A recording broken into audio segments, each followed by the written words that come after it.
Karena kalau penderitaan yang dimunculkan dari situ, itu bukan salib. Kita sendiri yang mau mendatangkan penderitaan itu. Tetapi sebaliknya, kalau kita menghabiskan uang untuk membiayai perkuliahan anak, pendidikan anak-anak, supaya mereka meraih masa depan yang lebih cerah, di situ baru disebut salib. Karena apa? Apa yang menjadi kesenangan dan kebahagiaan pribadi kita rela dikorbankan untuk kebahagiaan orang lain.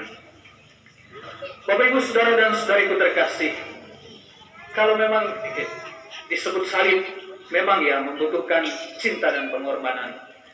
Setiap salib dan penderitaan itu ada cinta yang terpancar di sana. Dan kalau kita bilang cinta, pasti menuntut pengorbanan yang tidak sedikit. Dan ketika saya sampai pada perenungan ini, saya akhirnya kemudian terinspirasi dari satu bait lirik lagu yang diciptakan oleh Pance Pondak yang berjudul Demi Kau dan Si Buah Hati. Izinkan saya melantunkan sebait lagu itu. Tiap malam engkau ku tinggal pergi, bukannya aku sengaja.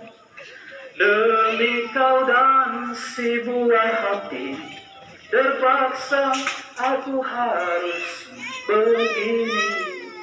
Ya banyak liriknya itu, tapi ini saja yang saya ambil. Kalau kita pergi meninggalkan rumah untuk kebahagiaan istri, itu misalnya kalau suami bapak ya, untuk kebahagiaan anak-anak, itu baru disebut salib. Tapi kalau kita meninggalkan keluarga, meninggalkan rumah untuk mencari 02 dan 03, itu bukan salib. Salib baru berarti, dan kemudian salib itu memancarkan cinta dan pengorbanan ketika kita merelakan apa yang menjadi kebahagiaan pribadi untuk kebahagiaan orang lain.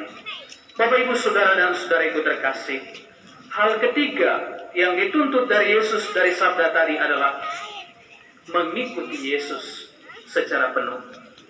Keberanian untuk menyangkal diri dan kesiapsediaan untuk memikul salib mesti berujung pada komitmen untuk mengikuti Yesus setiap hari, setiap waktu dan setiap menit.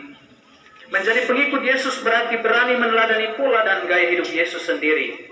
Sama seperti Yesus, rela menyerahkan dirinya sepenuhnya pada kehendak Bapa, lalu kemudian membiarkan Allah berkarya di dalam dirinya. Dan memang dalam banyak perikop Injil, kita selalu membaca dan mendengar kisah bagaimana dalam seluruh lanskap pastoral Yesus, misi kemanusiaan itu selalu dikedepankan. Preferential option for the poor. Dia selalu berjuang untuk kebahagiaan banyak orang. Dalam banyak karya pastoralnya kita dengar bahwa orang lumpuh bisa berjalan, orang buta bisa melihat, bahkan yang mati pun dibangkitkan. Ini mau memperlihatkan bahwa misi Yesus, misi kemanusiaan itulah yang dikedepankan. Semoga dalam gerak hidup kita setiap hari, tingkah laku dan tutur kata kita mesti sedapat mungkin mendatangkan kebahagiaan bagi banyak orang, bukan malah sebaliknya mendatangkan luka dan derita bagi orang lain.